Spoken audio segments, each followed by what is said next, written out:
सदगुरु कबीर साहिब का आपने नाम भी सुना है और कई बार उनका ज्ञान सुनने का अवसर प्राप्त हुआ है। तुलसीदास की रामायण, राम की कथा गृहस्थ आश्रम में आदर्श उदाहरण का काम करती है। श्री कृष्ण की श्रीमद् भगवत गीता टूटे हुए मनोबल को पुनः पुनर्जीवित करने का काम करती है। सदगुरु कबीर साहिब का बीजक पाखंड आडंबर अंधविश्वास को दूर करने के लिए रामबाण का काम करता है। नीतिकारों के श्लोक जीवन जीने का ढंग सिखाते हैं। सूरदास के पद भक्ति में डुबकी लगवाते हैं। मीरा के छंद पूरे जीवन को कृष्णमय बनाने की कोशिश करते हैं। शिवरी की श्रद्धा विनम्रता और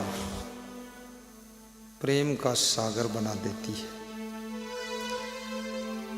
सदगुरु कबीर साहिब से किसी भक्त ने प्रश्न पूछा है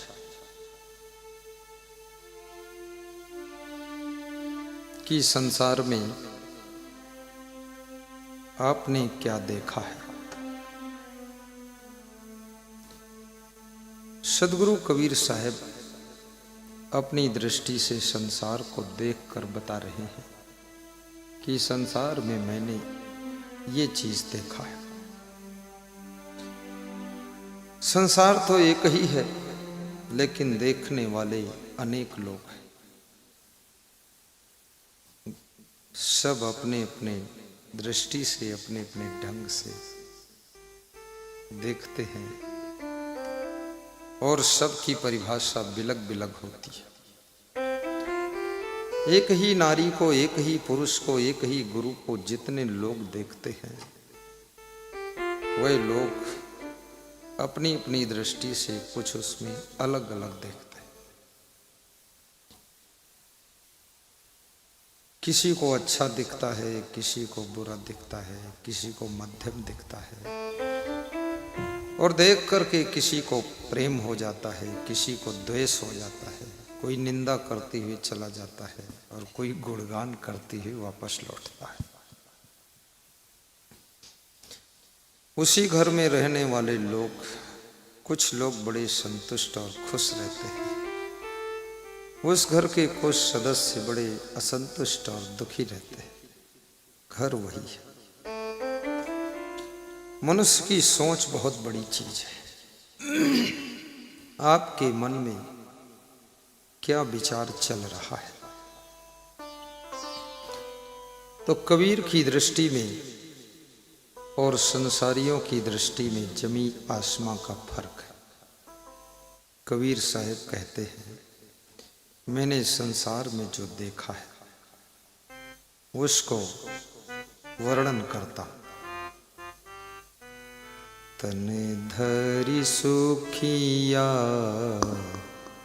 काहू न देखा। तन धरि सुखिया काहू न देखा।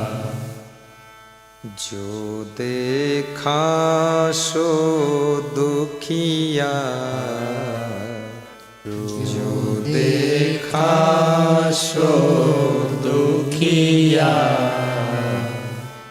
तन धरि सुखिया काहू न देखा। तन धरि सुखिया काहू न देखा।